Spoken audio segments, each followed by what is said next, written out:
Halo teman-teman, berjumpa lagi dengan saya Indriana Asih.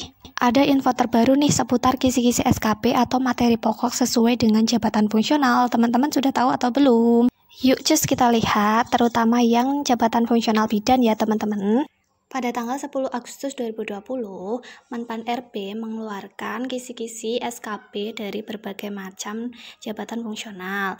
Ini terdapat materi pokok soal seleksi kompetensi bidang SKB dengan CAT untuk seleksi CPNS tahun 2019. Jadi, kita dalam belajar itu ada acuannya ya teman-teman.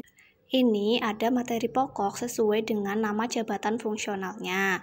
Teman-teman bisa membuka dan mencari sesuai dengan jabatan fungsional teman-teman ya. Semangat belajar. Kita sudah mengetahui kisi-kisi yang menambah kita belajar semakin terarah ya teman-teman. Dalam rangka mewujudkan pegawai negeri sipil yang bersih, kompeten, dan melayani, maka setiap PNS wajib memiliki kompetensi dasar dan kompetensi bidang yang sesuai dengan tuntutan jabatan.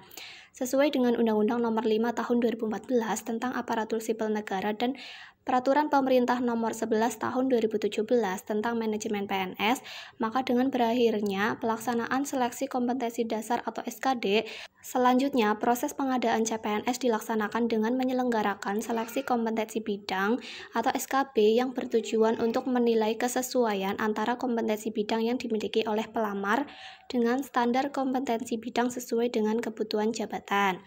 Berdasarkan hal tersebut, dipandang perlu adanya penyampaian materi pokok soal SKB agar para peserta seleksi CPNS tahun 2019 dapat mengenali poin penting dari soal SKB dengan CAT yang akan diujikan sesuai dengan kompetensi jabatannya sehingga dapat mempersiapkan diri sebaik mungkin.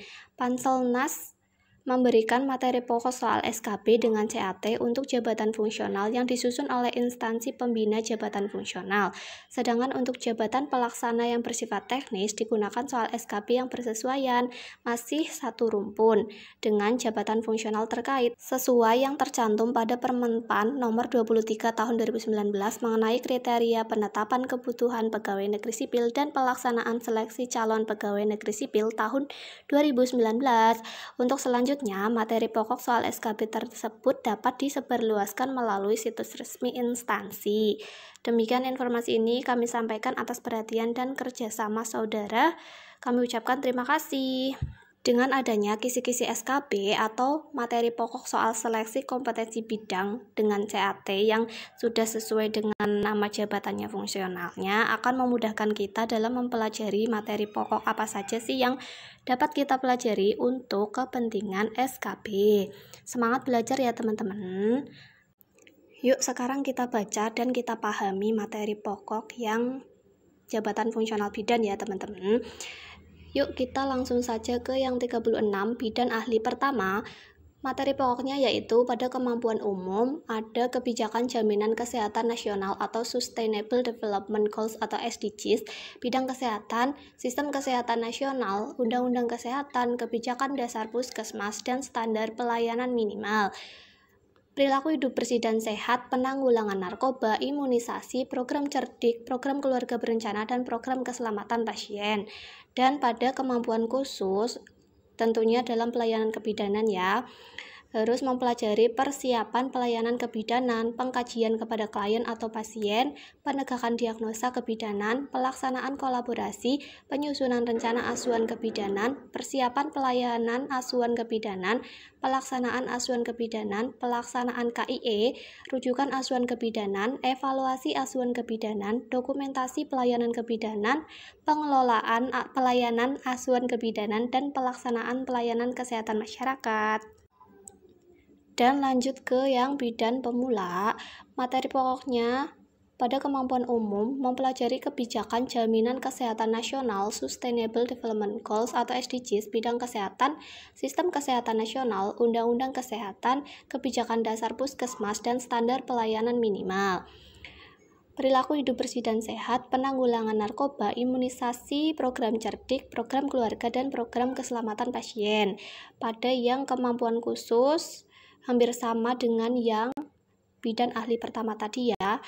Pelayanan kebidanannya Ada persiapan pelayanan kebidanan, pengkajian kepada klien atau pasien, penegakan diagnosa kebidanan, pelaksanaan kolaborasi, penyusunan rencana asuhan kebidanan, persiapan pelayanan asuhan kebidanan, pelaksanaan asuhan kebidanan, pelaksanaan KIE, rujukan asuhan kebidanan, evaluasi asuhan kebidanan, dokumentasi pelayanan kebidanan, pengelolaan pelayanan asuhan kebidanan, dan pelaksanaan pelayanan kesehatan masyarakat.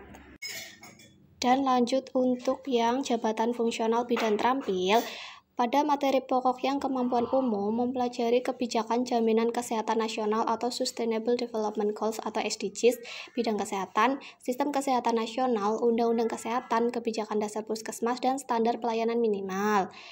Ada juga perilaku hidup bersih dan sehat, penanggulangan narkoba, imunisasi, program cerdik, program keluarga berencana, dan program keselamatan pasien.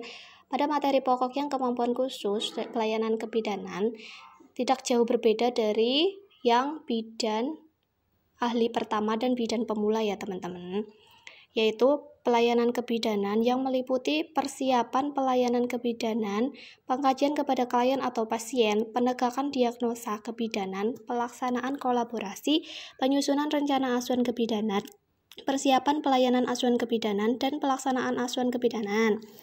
Ada juga pelaksanaan KIE, rujukan asuhan kebidanan, evaluasi asuhan kebidanan, dokumentasi pelayanan kebidanan, pengelolaan pelayanan asuhan kebidanan, dan pelaksanaan pelayanan kesehatan masyarakat. Oke teman-teman, dan itulah materi pokok yang sesuai dengan jabatan fungsional bidan ahli pertama, bidan pemula, dan bidan terampil. Semangat belajar ya teman-teman, sudah ada materi pokoknya.